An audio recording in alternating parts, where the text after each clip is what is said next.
तो ये है मारुति इक्को की सापट। अब देखो इसका, देखो सापट जॉइंट देखो कितना ज़्यादा कट चुका है, ये देखो।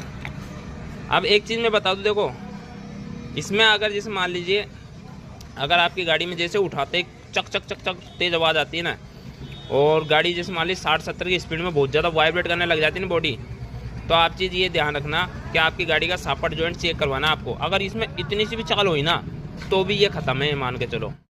तो ये देखो दोस्तों नया ठुकवा दिया। आप देखो नए के बाद में देखो इसमें पिले बिल्कुल भी पिले नहीं रहनी चाहिए इस साइड। ये वाली देखो ये तो रहेगी, पर यूं वाली है ना बिल्कुल भी नहीं रहनी चाहिए। अगर इसमें थोड़ी सी पिले है ना आपको तुरंत चेंज करवाना, वरना ये छोटा सा है ना सापट जॉइंट स्टार जॉइंट ये आपकी गाड़ी में बहुत सारी प्रॉब्लम क्रिएट कर सकता है। मतलब वाइब्रेट की प्रॉब्लम, नीचे से नॉइज़ की प्रॉब्लम, और गाड़ी में मान के चलो उठाती रहे हम खट की आवाज़, ये सारी प्रॉब्लम ये अकेला क्रिएट कर सकता है। इसलिए हमेशा कभी भी इसको चेक करते रहना चाहिए। अगर इसमें यूँ पिला आ जाए ना तिरछी तो समझ लो चेंज करना है।